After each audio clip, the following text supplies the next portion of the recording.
네, 오늘은 영남대학교 최외출 총장님과 이야기 나눠보도록 하겠습니다. 안녕하세요, 총장님. 네, 안녕하세요. 네. 반갑습니다. 반갑습니다. 저희 시청자 여러분들께 간단히 소개 부탁드리겠습니다. 네, 반갑습니다. 전 영남대학교 총장 일을 하고 있는 최외출이라고 합니다. 영남대학교를 아는 분들도 많으시지만 모르는 분들도 계실 것 같아요. 좀 네, 학교 네. 소개를 좀 해주실 수 있어요? 한국에는 4년제 대학이 약 200여 개 있습니다. 그 중에서 사립대학이 한 150여 개 됩니다. 영남대학교는 해방 이후에 설립된 대학들이 통합이 돼서 현재는 올해로 76년의 역사를 가지고 있습니다. 내년에는 인간으로 말하면 희수가 되는 77년의 역사를 갖게 되는, 동문들은 약 27만 명 되고요. 재학생은 대학원생 포함해서 약 3만 명. 영남대학에서 학생들을 교육하고 지원하는 인력이 약 5천 명 정도 됩니다. 그렇죠. 와, 많네요. 이번에 그러면 LA를 특별히 방문하신 이유가 어떤 게 있는지? 제가 그동안 공부해 왔던 분야에 대해서 시장을 확대하는 방법으로 새마을 개발 네트워크를 어떻게 활용할 것인가 하는 아이디어를 하나 소개하는 강의가 있고요. 다른 하나는 미주 지역에 약 500여 명의 동문들이 있습니다. 그 약 6년 만에 미주 지역 총동창회 총회가 개최되기 때문에 거기 참석도 하고 그렇게 왔습니다. 총장님 특히 새마을 운동을 국제적으로 알리는 데 많이 이바지를 하셨어요. 항문화도 하셨고 좀 소개도 해주시고 어떤 건지 설명을 좀 해주세요. 한국인이면은 새마을 운동이라는 글자를 아마 알고 있을 겁니다. 새마을 운동은 최빈국에서 가난을 극복하는 정책, 이를테면 국가 개조 전략이라고 그럴까요? 국가 발전 전략으로 추진된 70년대 개발 전략, 개발 정책이었습니다. 특히 1970년에 박정희 대통령이 우리도 가난에서 벗어나보자 라는 슬로건으로 전 국민의 공감을 받아서 추진했습니다. 박정희 대통령이 1979년에 서거하셨으니까 10년간의 경험을 가지고 있습니다. 저는 학부에서 새마을 장학생이라는 이름으로 4년간 장학금을 받았고, 그래서 주로 공부하는 분야는 개발 계획, 정책 분야입니다만은 새마을 운동을 쭉 관심을 가지고 연구도 하고 교육도 하고 그렇게 해왔습니다. 그래서 이 성과가 탁월하게 비교가 안 될 정도로 있기 때문에 유네스코를 비롯한 국제사회에서 빈곤 극복을 위한 정책, 그리고 가난한 나라에서 개발도상국을 거쳐서 선진국이 된 대한민국 정책 밑바탕에 새마을이 있다는 것을 OECD나 월드뱅크나 UN, WFP 등에서 알게 됐고, 그것이 2013년에 유네스코 기록유산이 됐습니다. 난중일기와 함께 기록유산으로 등재가 됐는데, 이것은 단순한 유네스코 기록유산이다 이런 측면보다는 140여 개발도상국에서 어려움을 겪고 있는 그런 국민들의 인류의 삶의 질 향상을 위한 정책으로 소개될 만하다. 그래서 그 분야를 개발도상국과 또는 국제사회와 함께하는 노력을 해왔습니다. 앞으로 활동 계획도 있으실까요? 예. 사람은 누구나 한 번 남은 살다가 세상을 떠나게 돼 있는 것은 아주 공평합니다.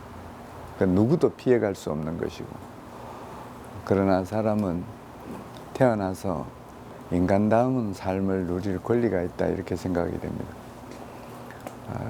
인종, 피부색, 종교, 교육 수준, 성별에 관계없이 인간은 존중받아야 한다고 생각합니다. 그리고 삶의 질을 누리면서 살려고 하면 기초 보건도 대단히 중요합니다. 한국이 국제사회로부터 많은 도움을 받았습니다. 유엔을 비롯해서 국제기구, 선진국으로부터 약 127억 불에 해당하는 상회하는 금액을 지원받았습니다. 선진국이 된 한국, 이제 국제사회에 공헌해야 할 때가 됐다고 생각합니다. 그것은 그냥 기회를 주는 것이 아니라 그거는 국제사회에 대한 도리라고 생각합니다. 그 공헌을 통해서 우리 경제 영토도 넓히고 미래사회의 길도 열고 역량이 되는 한 그 일을 하고 싶습니다.